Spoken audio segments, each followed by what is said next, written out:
अमावस की रात मन ज्यादा बेचैन और चिंतित रहता है और नींद कम आती है। कमजोर दिल वाले लोगों के मन में आत्महत्या या हत्या करने का डर बढ़ जाता है। चांद का धरती के जल से संबंध उत्पन्न होता है। अमावस आती है तो समुद्र में सैलाब आता है, क्योंकि चंद्रमा समुद्र के जल को ऊपर की ओर खींचता है। मानव शरीर में लगभग 70% जल है। अमावस के दिन समुद्र की गति और लहरें बदल जाती हैं। विद्वानों के अनुसार इस दिन चंद्रमा का प्रभाव काफी तेज होता है। गांव के लोग कोई पंडित से तो कोई मौलवी से भूत प्रेत या फिर जिन्न को हटाने के लिए मंदिर या मस्जिद में जाते हैं। जो पंडित लोग बताते हैं कि 4 रास्ते पर दिया जलाओ या फिर नींबू काट दो तो तुम्हारे घर में सुख शांति आएगी। ऐसा करने से दूसरों को नुकसान पहुंचाते हैं और जीव जानवर भी इसका शिकार हो जाते हैं। गांव में अंधेरा छा चुका था। चारों तरफ सन्नाटा पसरा हुआ था। केवल हवा की सरसराहट और दूर दूर से कुत्तों के भौंकने की आवाज सुनाई दे रही थी। अमावस्या की रात थी। रामू, एक 10 साल का लड़का, डर के मारे कांप रहा था। उसकी दादी की बातें उसे याद आ रही थी। अमावस्या की रात को भूत प्रेत बाहर निकल आते हैं। कोई भी घर से बाहर नहीं निकलता। रामू सोना चाहता था, लेकिन नींद नहीं आ रही थी। उसकी आंखें डर से खुली थी। उसे हर आहट में भूत प्रेत का डर सता रहा था। अचानक उसने खिड़की के बाहर कुछ अजीब सा देखा। एक काली छाया पेड़ों के बीच से गुजर रही थी। रामू की सांसें थम गई। डर के मारे उसकी आंखें बंद हो गईं। कुछ देर बाद उसने हिम्मत करके अपनी आंखें खोली। छाया अब भी वहां थी। यह धीरे धीरे रामू के घर की तरफ बढ़ रही थी। रामू घबरा गया। उसने चिल्लाने की कोशिश की, लेकिन उसकी आवाज गले में अटक गई। वह डर के मारे हिल नहीं पा रहा था। अचानक दरवाजा खुल गया और उसकी दादी अंदर आ गई। रामू ने दादी को गले लगा लिया और रोने लगा।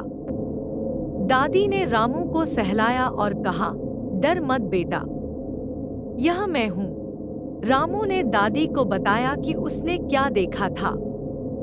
दादी ने मुस्कुराकर कहा, बेटा, ये कोई भूत प्रेत नहीं था। यह सिर्फ एक बिल्ली थी। अमावस्या की रात में अंधेरे की वजह से हमें अजीब अजीब चीजें दिखाई देती हैं। रामू को थोड़ी राहत मिली।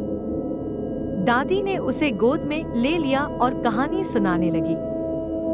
धीरे धीरे रामू की आंखें बंद हो गईं और वह सो गया।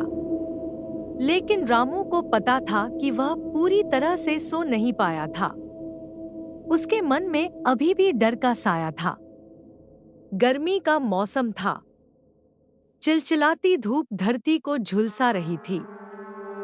एक दोपहर बाबाजी अपने गांव के पास स्थित घनी बगिया में टहलने गए। दोपहर के करीब 12 बजे थे। बगिया में सन्नाटा पसरा हुआ था। केवल पक्षियों की चहचहाहट और पत्तों की सरसराहट सुनाई दे रही थी। बाबाजी थोड़ी देर टहलने के बाद थक गए। उन्होंने एक पेड़ के नीचे बैठकर आराम करने का फैसला किया। वे कुछ देर आंखें बंद करके बैठे रहे। जब उन्होंने आंखें खोली तो उन्हें सामने कुछ लोग बैठे दिखाई दिए। बाबाजी हैरान रह गए। उन्होंने सोचा, यह बगिया इतनी घनी है और दोपहर का समय भी है। यहाँ कोई नहीं आता। फिर ये लोग यहाँ कैसे आ गए? बाबाजी उन लोगों के पास गए और उनसे पूछा, आप लोग यहाँ क्या कर रहे हैं? लेकिन उन लोगों ने कोई जवाब नहीं दिया। वे बस चुपचाप बैठे रहे और बाबाजी को घूरते रहे। बाबाजी डर गए। उन्होंने उठकर उन लोगों से दोबारा पूछा, आप लोग कौन हैं? यहाँ क्या कर रहे हैं? लेकिन फिर भी उन लोगों ने कोई जवाब नहीं दिया। अब बाबा जी घबरा गए थे। उन्होंने भागने का फैसला किया, लेकिन जैसे ही वे उठे, उन लोगों ने भी उठना शुरू कर दिया। बाबा जी दौड़ने लगे। वे पीछे मुड़कर नहीं देखना चाहते थे, लेकिन वे उन लोगों की भारी कदमों की आवाज सुन सकते थे। बाबा जी को लगा कि वे उनसे पकड़ लिए जाएंगे। अचानक उन्हें अपनी बगिया दिखाई दी। उन्होंने और भी तेजी से दौड़ना शुरू कर दिया। अंत में वे बगिया से बाहर निकल आए और अपने घर की तरफ दौड़ने लगे। उन्होंने पीछे मुड़कर देखा, लेकिन वे लोग कहीं नजर नहीं आए। बाबा जी घर पहुंचकर हांफते हुए गिर पड़े।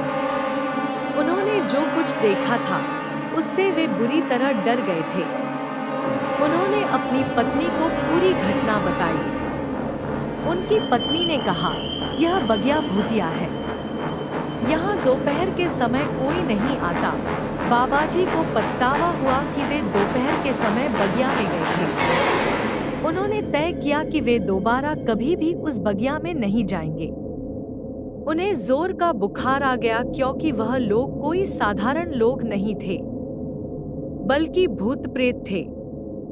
इसलिए अमावस की रात को नहीं निकलना चाहिए।